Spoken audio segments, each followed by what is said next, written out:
जरा सोचिए, क्या हो अगर आपका सबसे बड़ा दोस्त ही आपके सबसे बड़े दुश्मन को पनाह दे। सुनने में अजीब लगता है ना?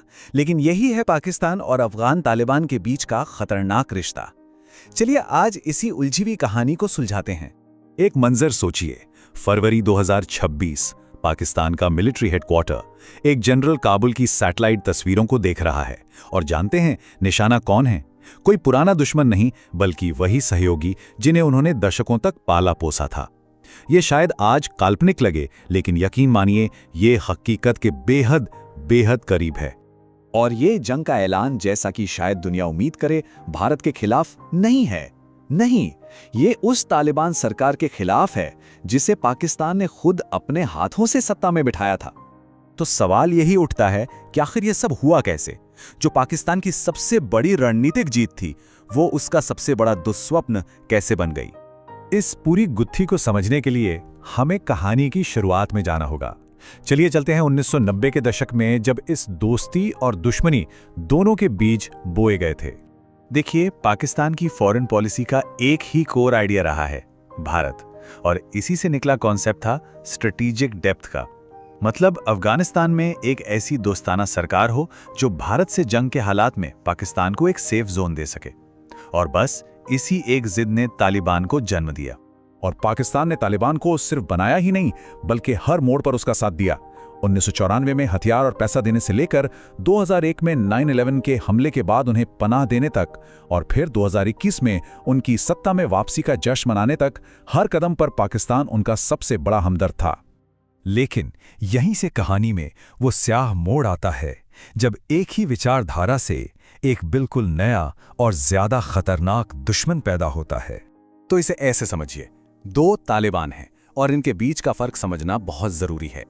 एक है अफगान तालिबान, जिसका मकसद सिर्फ अफगानिस्तान पर हुकूमत करना है, और दूसरा है तहरीक-ए-तालिबान पाकिस्तान यानी टीटीपी। विचारधारा वही, लेकिन निशाना खुद पाकिस्तान की सरकार, मतलब अपने ही बनाने वाले को खत्म कर देना।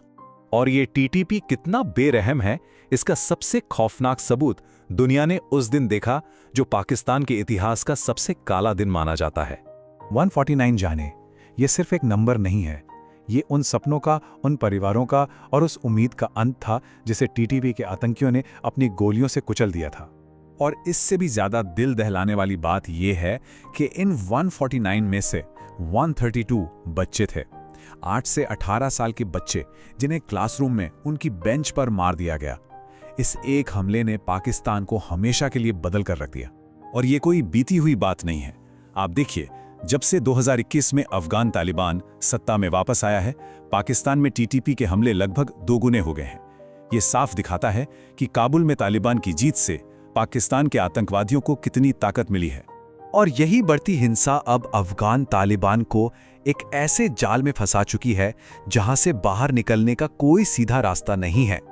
ये जो लाइन है ना कि पाकिस्तान के सबसे बड़े दुश्मन को पाकिस्तान का सबसे पुराना दोस्त बचा रहा है, ये इस पूरे मसले का निचोड़ है। यही है वो अजीब और खतरनाक सच। तो सवाल ये है कि अफगान तालिबान टीटीपी को खत्म क्यों नहीं कर देता? क्योंकि वो एक बहुत बुरे जाल में फंसा है। देखिए, अगर वो टीटीपी पर एक्शन लेते हैं तो टीटीपी के हजारों लड़ाके उनके कट्टर दुश्मन आईसिस केस से जा मिलेंगे, जो तालिबान के लिए और भी बड़ा खतरा बन जाएगा। और अगर वो कुछ नहीं करते तो वो अपने बनाने वाले यानी पाकिस्तान से दुश्मनी मोल ले रहे हैं। यह एक ऐसी मुश्किल है जिसका कोई आसान हल नहीं है। और यही बात हमें इस कहानी के सबसे बड़े और सबसे दुखद मोड़ पर ले आती है। याद है, हमने शुरू में स्ट्रैटेजिक डेप्थ की बात की थी। वो 30 साल पुरानी पॉलिसी जिसका एक ही मकसद था, भारत के खिलाफ अफगानिस्तान को एक ढाल की तरह इस्तेमाल करना। और आज की हकीकत क्या है? देखिए कि जिस तालिबान को पाकिस्तान ने भारत के खिलाफ एक हथियार की तरह तैयार किया था, वही तालिबान आज भारत के साथ ट्रेड एग्रीमेंट साइन कर रहा है। इससे बड़ी विडंबना और क्या हो सकती है? तो ये पूरा चक्र देखिए कितना विनाशकारी है। पाकिस्तान ने तालिबान बनाया भारत के लिए, तालिबान ने पनाह दी टीटीपी को, टीटीपी ने जंग छेड़ दी पाकिस्तान के खिलाफ, और अब पाकिस्तान उसी आग में जल रहा है जो उसने खुद लगाई थी। और अब सबसे बड़ा सवाल यही है कि इस आग को बुझाने में और कितने बेगुनाह लोगों की जानें जाएंगी। इस सवाल का जवाब पाकिस्तान को जल्द से जल्द ढूंढना होगा, क्योंकि ये वो आग है जो अब उसके अपने ही घर को जला रही है।